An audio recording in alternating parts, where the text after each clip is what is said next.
السلام عليكم ورحمة الله وبركاته. بسم الله والحمد لله والصلاة والسلام على رسول الله وآله وصحبه ومن والاه.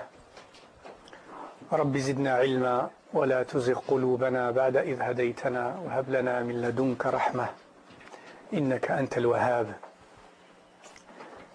We continue our session on Tazkiyah al-Nafs, and in particular the relevance and importance of khalwa for the process of Tazkiyah al-Nafs.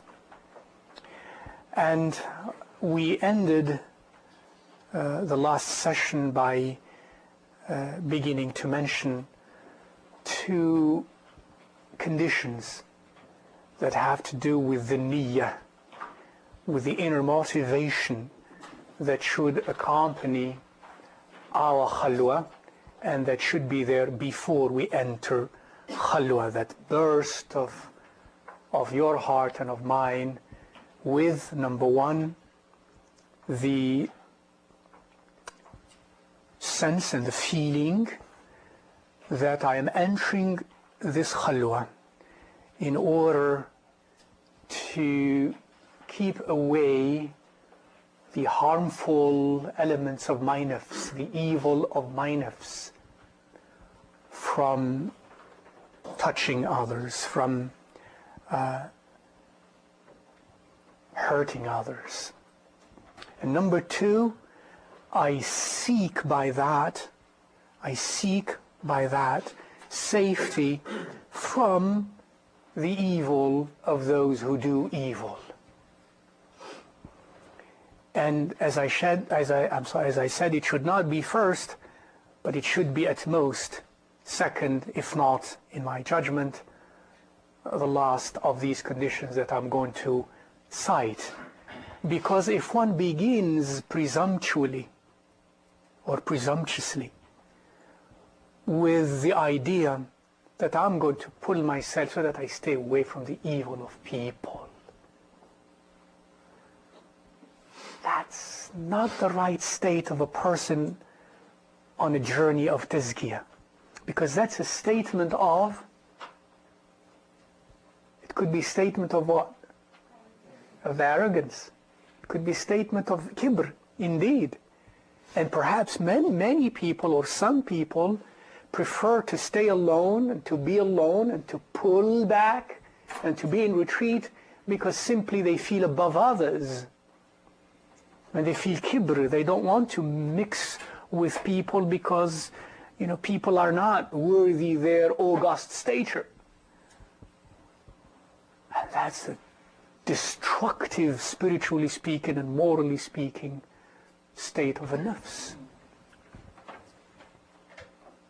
And even if indeed one runs away from the evil of people or of the evil of those who do evil amongst people, one should not have that as his or her foremost reason. One who goes into shelter in Allah subhanahu wa ta'ala, first he goes into that shelter away from his own nafs. I run away from my nafs to Allah Azza wa Jal. I run away from my nafs to Allah Azza wa Jal, first and foremost. And as we have learned, it is the state of my nafs that will identify for me or interpret for me what is evil and what is good. So if the state of my nafs, that transfer function, remember that we spoke about earlier, is not the way it should be, then I'm going to see evil when there is no evil. I'm going to see evil in others and not see evil in myself, perhaps. Number three, and again, from here on, the order may not be the way I would like it to be, Allah Ta'ala alam. And you think about it today when you go and reflect on these things before the evening session for questions and answers, and you think about it and you see whether the order that you would suggest perhaps would be different, which would not necessarily make it right. Number 3 is al-khalasu min afati al-qusuri fi adai huquq al-muslimin. And that is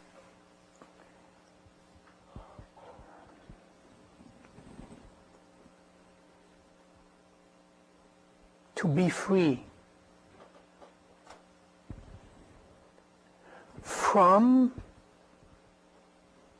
the inadequacy and the inability and the deficiency of mine in dutifully doing what is right for others. I shall explain. Muslims have rights upon me. And if I'm with them, the more we are with people, there are privileges and there are responsibilities.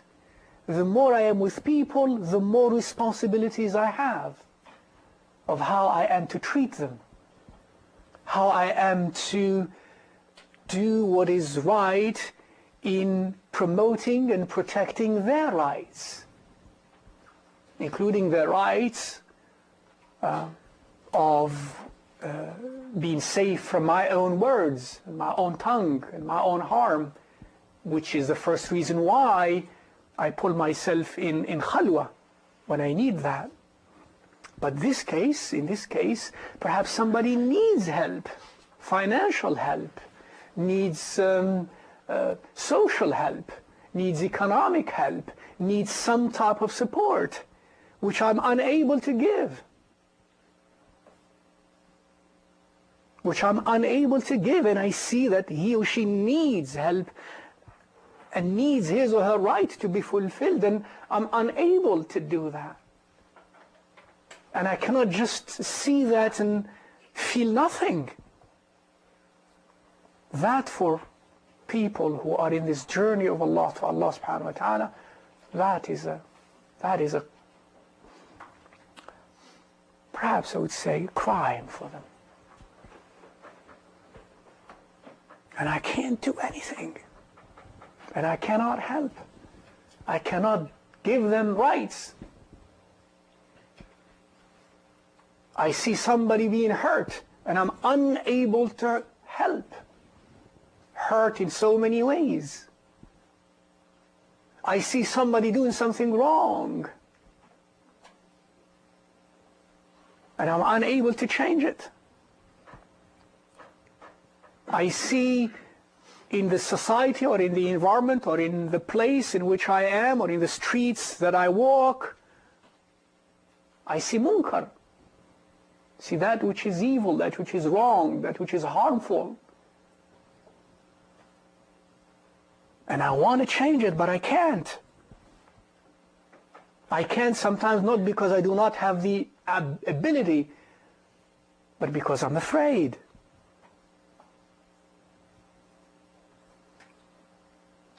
And if I can't because I'm afraid or I really can't, I still walk in the midst of that munkar.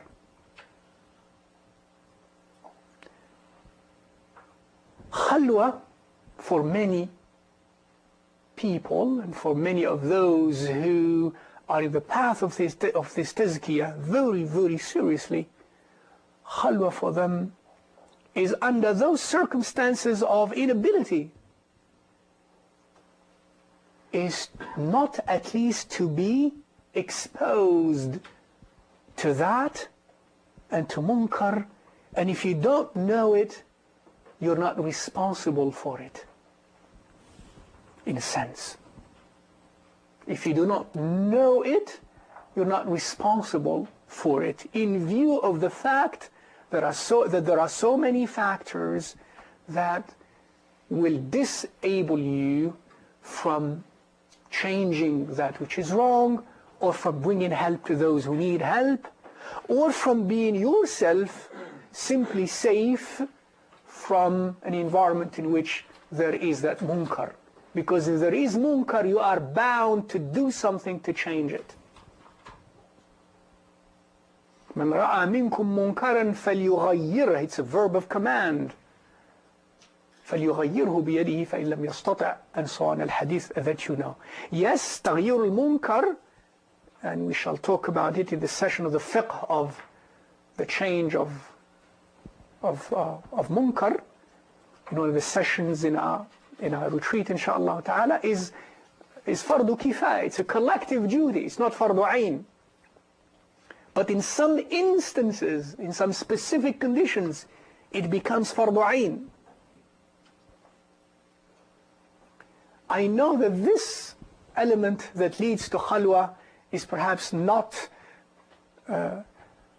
most easily discernible by many people, nor perhaps had this element come to your minds before, or to the minds of many of us before. And as we go along, we shall explain more, inshaAllah ta'ala, when we'll be speaking about in some details about the benefits of khalwa. So my niyyah is that, Ya Allah, I don't want to be wrong. I don't want to be exposed and to be subjected to the wrong of being deficient in dutifully helping others and fulfilling the rights and the needs of others. Fourthly, which perhaps should come secondly, and for some perhaps even firstly,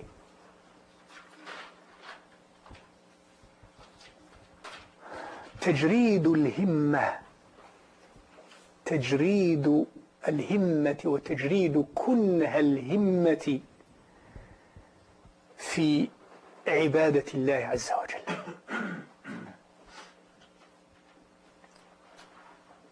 And that is to be able, my niyyah is, I want to enter into this khalwa, so that in this khalwa, in this time of retreat, in this time of solitude, I can and I want to come fully with my heart and with all my internal energies. You know what I mean by internal energies? You know how you focus sometimes in an exam, do you? That final exam for which you need that A. And after you had studied so hard and you come to the exam and suddenly all of your energies are focused. Mental energies, physical energies are focused right there. All your himmah is focused, is poured onto that exam. That, something like that, a state inside of me, a burst of focus, of energies focused solely on ibadah of Allah subhanahu wa ta'ala.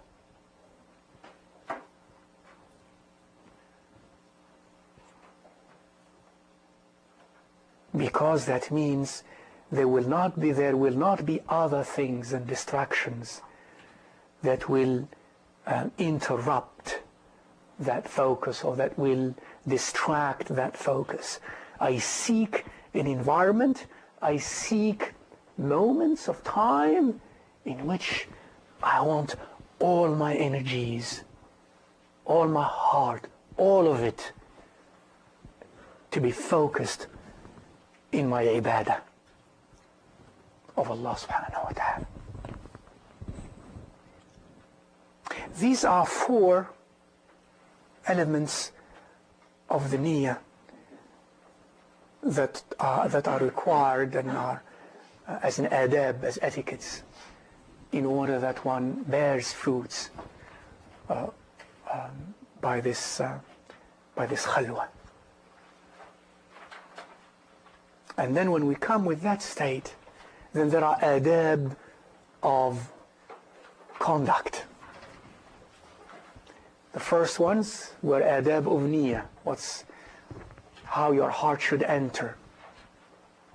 What comes next are some of the adab pertaining to what I do, how I conduct myself practically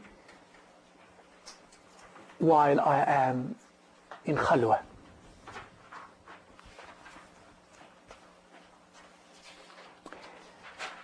Now the last condition of niyyah that we mentioned should lead us naturally to the following: that what I do in my khalwa, I should free myself, I should focus practically in my conduct on no more than ibadah. Ibadah, that's why I am in khalwa. I came to khalwa so that everything else except Allah subhanahu wa ta'ala is of no concern to me. I came for that. I came desiring really to connect with Allah subhanahu wa ta'ala with my qalb. And therefore, it requires from me that my agenda, my schedule, my daily schedule, my hourly schedule, my minute-by-minute schedule, my second-by-second schedule is no more than this.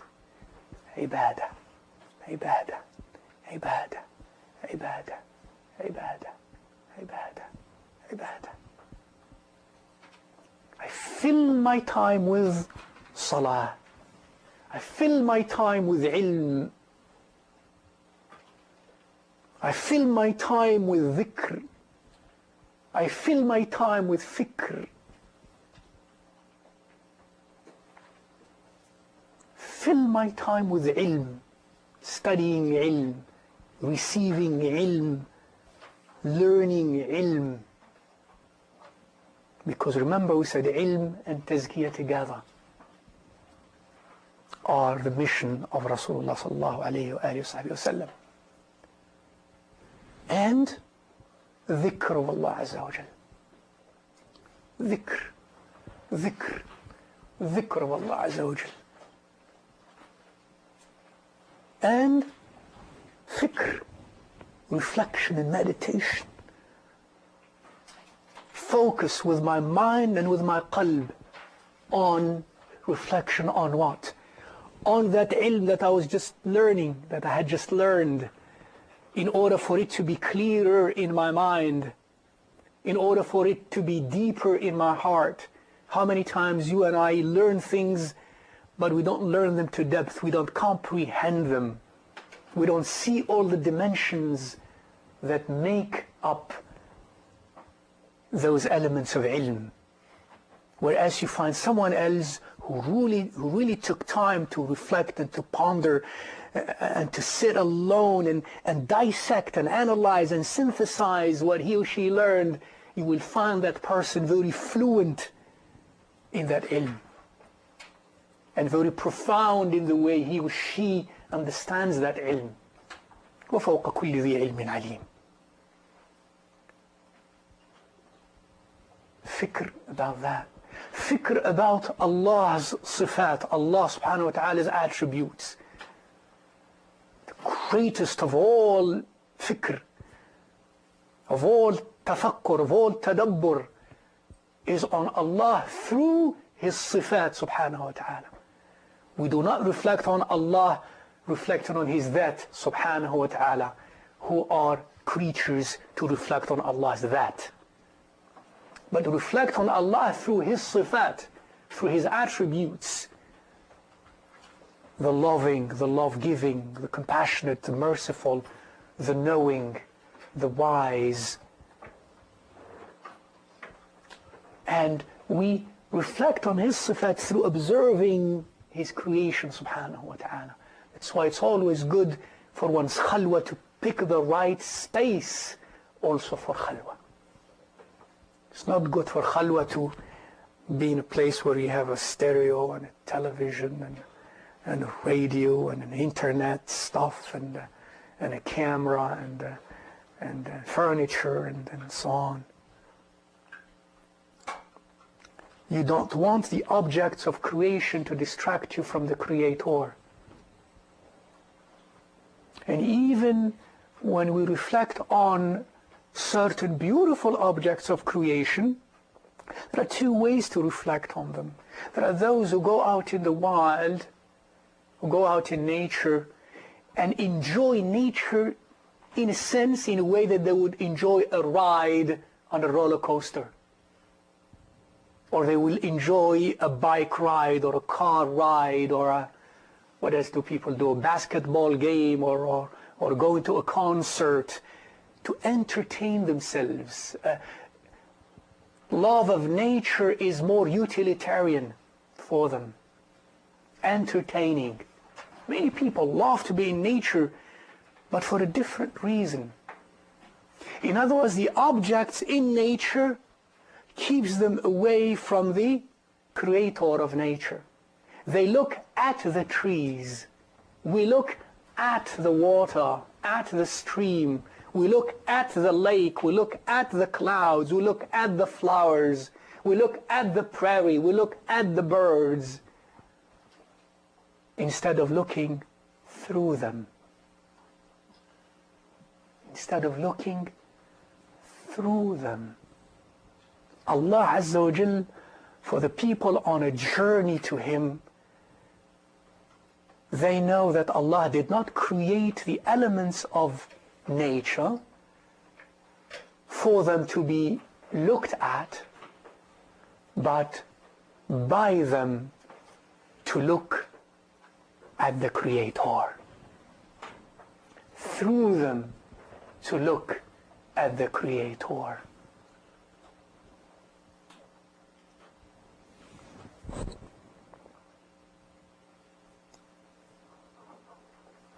Fikr, so that I fill up my times with ibadah, dhikr, with fikr.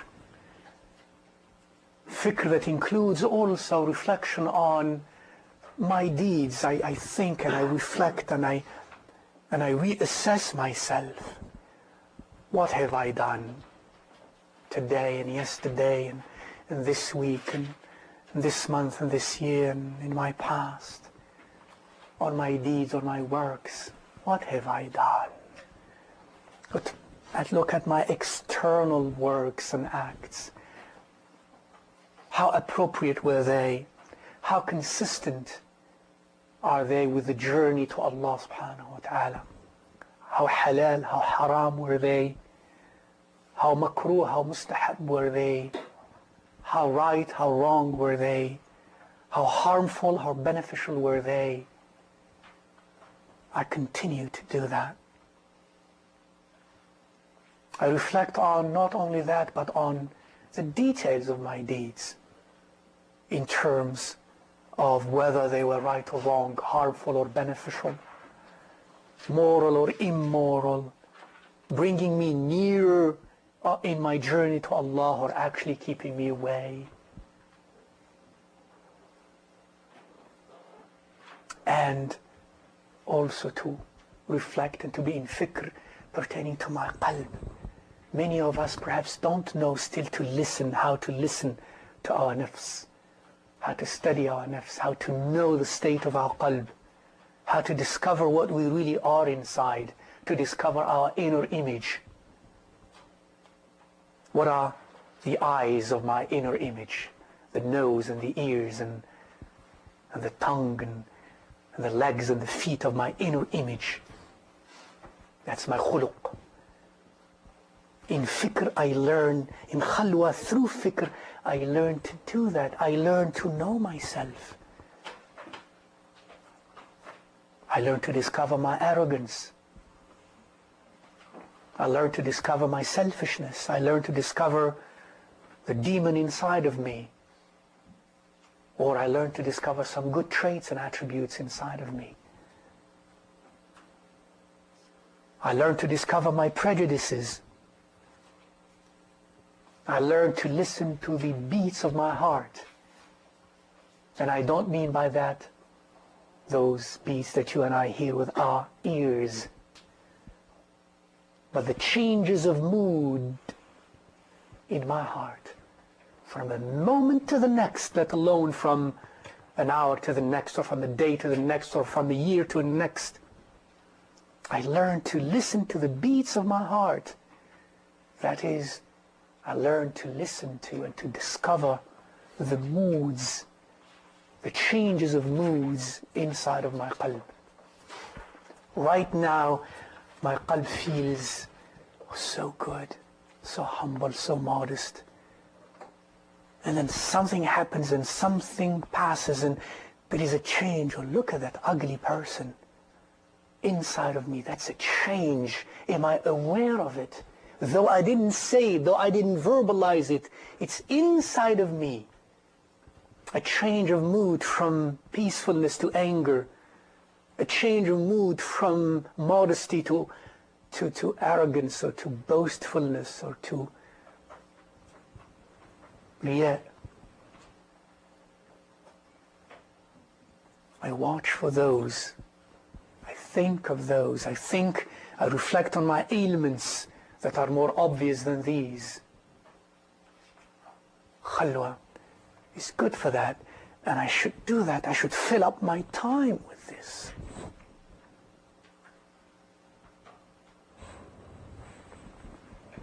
All my time for the khalwa, the time of khalwa that I have elected for myself. If it is an hour or a day or 10 days or a year or 10 years or 20 years or 25 years or 40 years. For there are those who lived like that, who chose to live like that. When they found that they had no other recourse, when they found they, in accordance to what they knew of themselves, and they knew of the environment in which they lived, and they knew of their ability or the lack thereof, they decided to be in khalwa for the rest of their lives and filled up their times with this. Number two, I came in khalwa again to be, remember,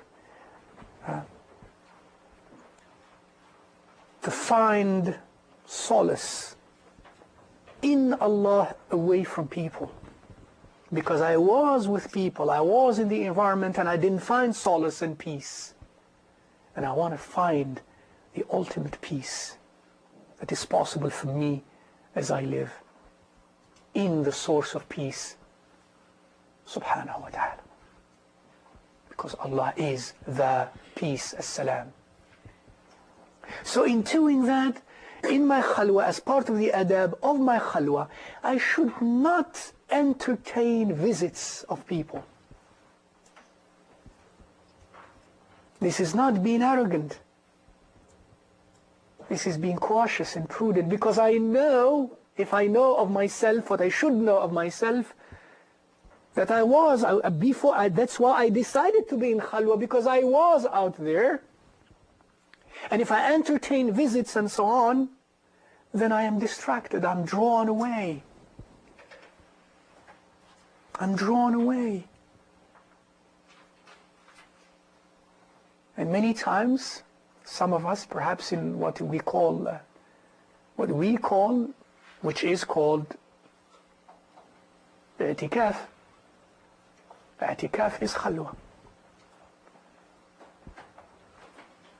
We are in i'tikaf and we come together and spend time together in the masjid together, talking about all sorts of things and laughing and entertaining each other and enjoying each other's presence, about telling stories and so on, and someone coming to visit me and I entertain that in talking about what? In talking about the matters of the world. All of that takes away the qalb from its focus, from its intended focus.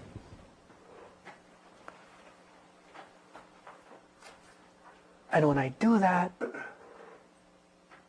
those distractions, and there are many of them, form a stoppage in my traveling, in my journey to Allah subhanahu wa ta'ala. Do you understand this? Let me repeat it. Every time I am distracted, whether by the presence of others or by information that comes to me, and I should also in my khalwa practically, in a sense, for that period at least, as much as possible, to block the channels and avenues of receiving external information. Because my intent is to focus my qalb on Allah subhanahu wa ta'ala. My intent, let me put it this way, is to begin to correct my deficiencies in Tawheed al-Rububiyyah. Does it make sense to you? Tawheed al-Rububiyyah requires that we witness the Lordship of Allah subhanahu wa ta'ala, that there is nothing in this universe that takes place without His knowledge and without His will. Everything is run by Him, outside and inside and everywhere. I desire to be on the path of witnessing that, of feeling that, of perceiving that. And every time I entertain presence or I entertain information outside of that focus, like for example, I should also, part of the adab of that khalwa, I should not be concerned with or following the news about what people are saying about me in my khalwa, whether it is right or wrong, or he should be, she should be with people, because I have already decided to be in that khalwa, knowing what khalwa's benefits are and what some of its perhaps negative points are, and I have decided that maximizing the benefit for me is to be in khalwa at least for some time that I have chosen to be in. So listening to what they say about me, receiving that information, all of those represent elements and seeds that will be sown into my heart. And then seeds will produce plants, trees. That information that I have received is stored inside of me. The words, the images, and I know you know this. Sounds you hear, images you see will always come to help you or to haunt you. True or false? You would wish one day you have never seen something. You would wish one day you have never heard the sound, especially if you embarked on this journey of nearness to Allah subhanahu wa ta'ala. The images start to come back. The sounds start to come back. And strangely enough, it is when you embark on this path that you will begin to have them. You know why? Because your heart begins to cleanse. And when your heart begins to cleanse, it becomes a clearer mirror. Things become to be seen. When before that, the mirror was so dark, you did not even know yourself.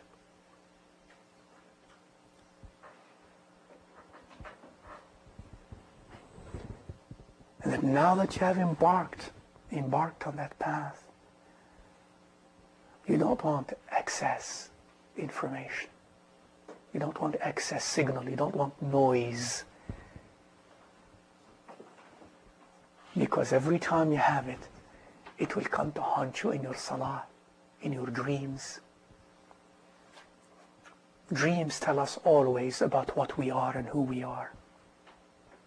Dreams tell you and me a lot about what type of self I have or you have. There are those who dream, subhanallah, Dream being in Jannah. Dream being in a discourse with Umar. Dreams that are so beautiful, so full with significance, so rich. Their souls, when they sleep, soar around the throne of Allah subhanahu wa ta'ala. And there are others of us whose souls fly low on the nests, around the nests of earth, because of what type of nafs, what type of soul we have. Each soul flies around its own type of nest.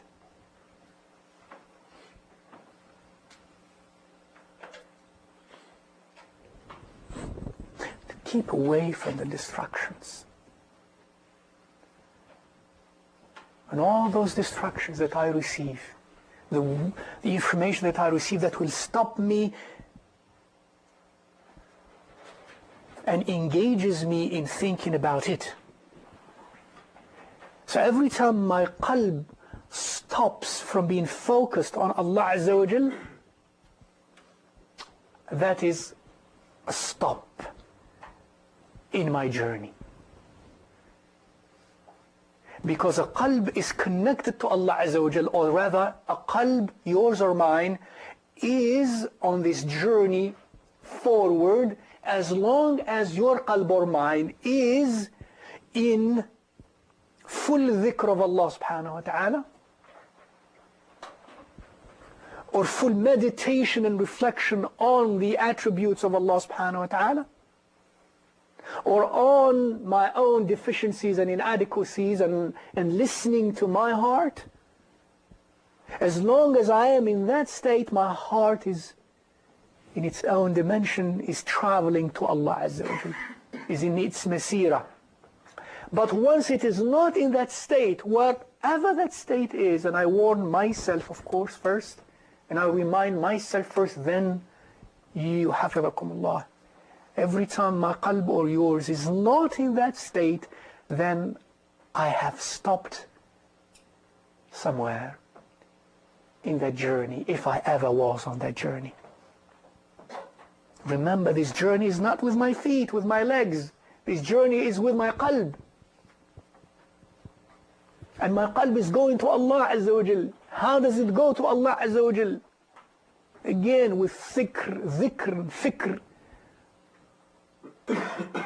Connecting with Him subhanahu wa ta'ala through dhikr, through fikr, through salah, through tilawah of the Quran. In that khalwa in particular, there are other ways by which, of course, the journey takes place. But if I'm not in that state, then I'm not in that journey, or I have stopped in that journey, or actually I could be even walking backwards in that journey. So I seek that khalwa for at least not doing the same thing I was doing outside all the time and every day and all the rest of the hours. Sometimes I have to be there for some reasons. But at least in this khalwa, at least when I take khalwa, and I must, at least let me continue, or let me begin, or let me start that march, that masira towards Allah subhanahu wa ta'ala.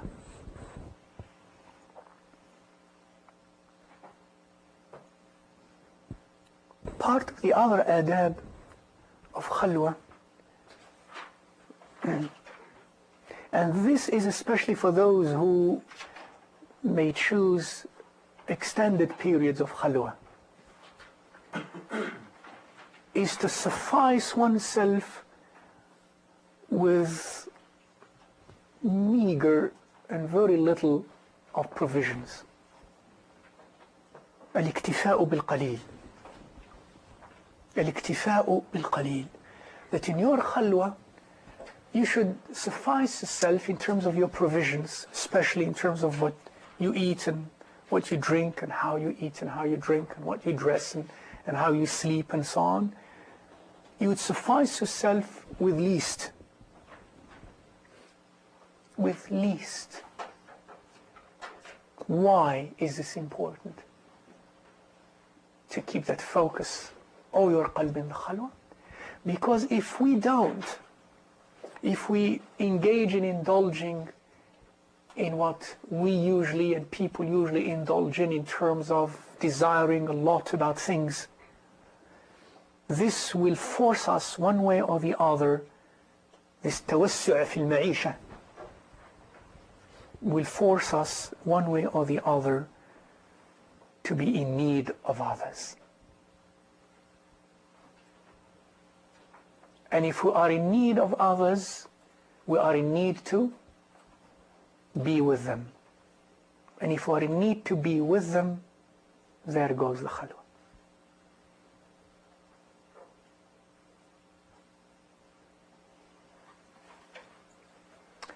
But if inside my qalb,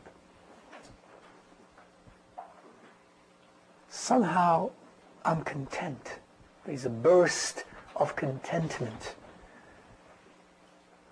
and I foresee myself in the future of a day or 2 or 3 or 10 or a month or a year or 2 or whatever, I see myself prepared with that burst of and a resolve to only live and sustain myself with that which is necessary. Then wallahi alladhi la ilaha illahu, that unnecessary need for others will not be there. And when I say there is no need for them, please, I hope you are here, who are here, understand this. Again, it is not an expression of arrogance. If it is, if it were, then we have already established that that defeats the very purpose for which I am in khalwa.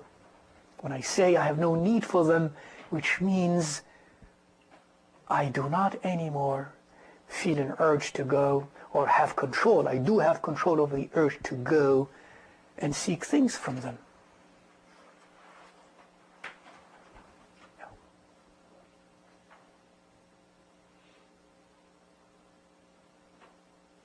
And that means that will help me, that's a step forward towards experiencing inside of me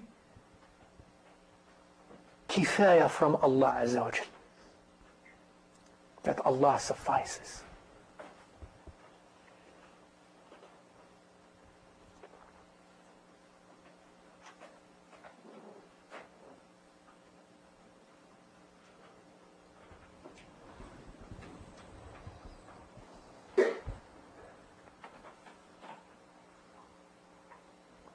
Another adab that scholars rahimahumullah ta'ala mentioned, and that is experienced. Many of those who are undergoing or have been undergoing this journey to Allah Azza wa Jalla and have practiced khalwa to any measurable extent, know also the following. And he said, rahimahullah ta'ala, to have وأن يكون لك ساعة من اليوم أهل صالحة, because you're speaking to brothers, and it is the same way reflectively for sisters. He said, أن يكون لك أهل صالحة أو جليس صالح ساعة من اليوم.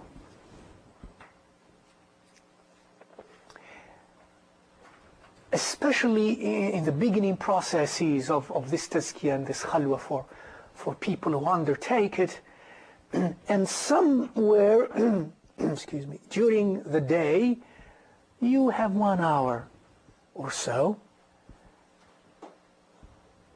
that you spend in sitting with someone.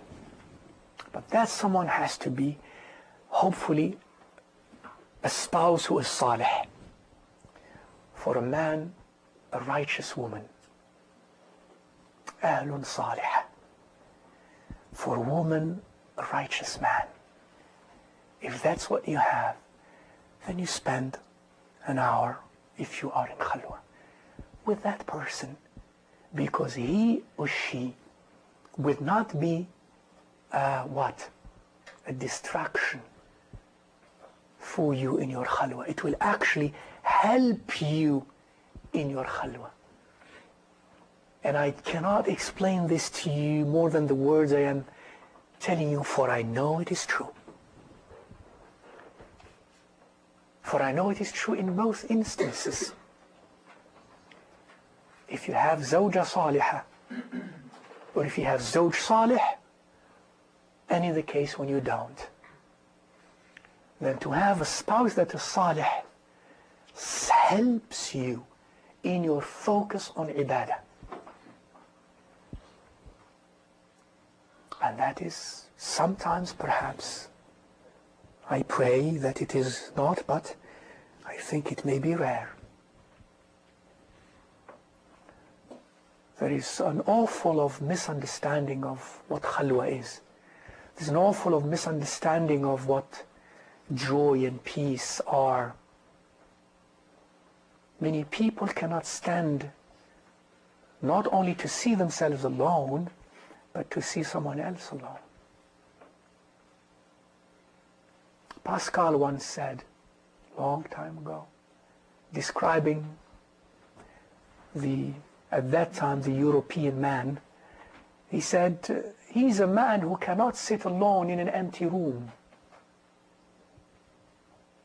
cannot stand to be alone in an empty room. And Pascal, those of you who knew him in his own tradition, has taken a very austere type of discipline and of life. Sometimes, many people, perhaps most human beings, Allah Ta'ala Alam, we cannot stand to be alone, and especially alone in an empty space where there is nothing.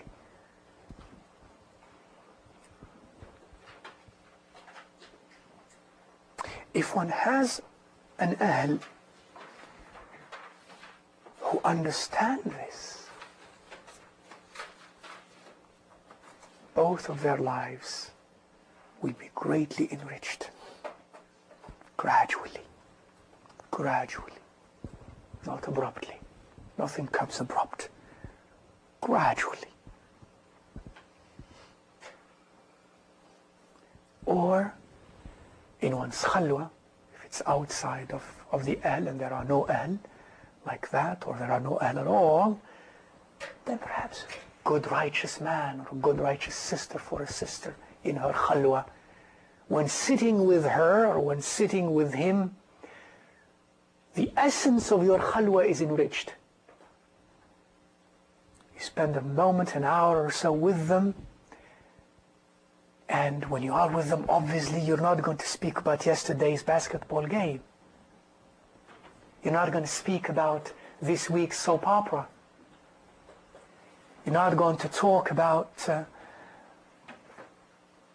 so many things that are simply distractions of your qalb. How did we call this type of people previously? Who remembers?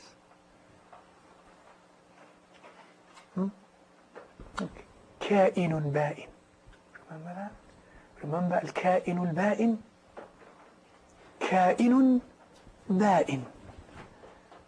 And one of the meaning of كائن بائن is the one who is present, absent.